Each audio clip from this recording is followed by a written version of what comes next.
नमस्कार, एक न्यूज़ 24 देखने पर मैं हूं आपके साथ ब्यूटी। देखिए, बिहार की राजनीति में इन दिनों एक नई हलचल मच गई है, जिसमें राष्ट्रीय लोक जनशक्ति पार्टी के प्रमुख पशुपति कुमार पारस के बयान ने राजनीतिक समीकरणों को नया मोड़ दिया है। जी हां, बता दें कि दरअसल पशुपति कुमार पारस ने हाल ही में एक मीडिया हाउस से बातचीत में यह दावा किया कि भविष्य में उनकी पार्टी महागठबंधन का हिस्सा बन सकती है। उनका कहना था कि उन्हें एनडीए में अपमान का सामना करना पड़ा, जबकि लालू प्रसाद यादव और महागठबंधन के अन्य नेताओं ने उन्हें सम्मान दिया। यह बयान उस समय आया जब बिहार विधानसभा चुनाव 2025 में होने हैं और राजनीतिक दल अपनी अपनी स्थिति को मजबूत करने में जुटे हुए थे।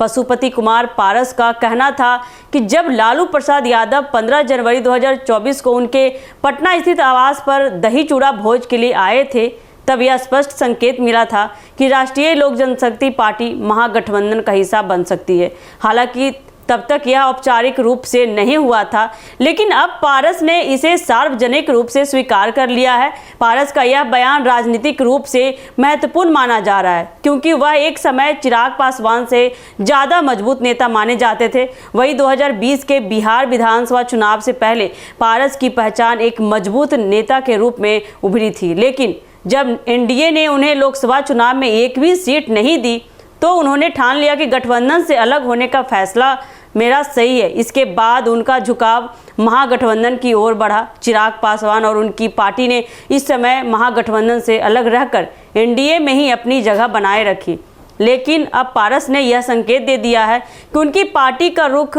महागठबंधन की ओर से ही होगा। आपको आगे बता दें कि इस सियासी हलचल के बीच यह भी ध्यान देने योग्य है कि पारस ने 15 जनवरी को अपने आवास पर दही चूड़ा भोज का आयोजन किया था, जिसमें बिहार के मुख्यमंत्री नीतीश कुमार को भी आमंत्रित किया, लेकिन वह कार्यक्रम में शामिल नहीं हुए। हालांकि लालू प्रसाद यादव ने इस कार्यक्रम में शिरकत की और यहीं से यह माना जा रहा है कि उनके और पारस के बीच एक मजबूत राजनीतिक रिश्ता बन रहा था। उनके संबंध ठीक हो रहे थे। यह भी कहा जा रहा है कि लालू प्रसाद यादव के इस कदम से पारस को महागठबंधन में शामिल होने का भरोसा मिल रहा है। राजनीतिक दृष्टिकोण से यह कदम महागठबंधन के लिए एक महत्वपूर्ण संकेत हो सकता है। बता दें कि यदि पारस और उनकी पार्टी महागठबंधन में शामिल होती है तो यह बिहार की राजनीति में बड़े बदलाव का कारण बन सकता है, खासकर जब बिहार विधानसभा चुनाव करीब आ रहा है। बिहार में महागठबंधन के पास पहले से ही राजद, कांग्रेस और अन्य छोटे दलों का समर्थन है, और वही अगर आरएलजेपी का समर्थन भी मिल जाता है तो यह गठबंधन की ताकत को और बढ़ा सकता है। इस राजनीतिक फेरबदल को देखते हुए यह कहा जा सकता है कि बिहार में राजनीति के समीकरण लगातार बदल रहे हैं और आने वाले समय में यह देखना दिलचस्प होगा कि आरएलजेपी महागठबंधन में शामिल होने के बाद बिहार की राजनीति में किस दिशा में आगे बढ़ती है।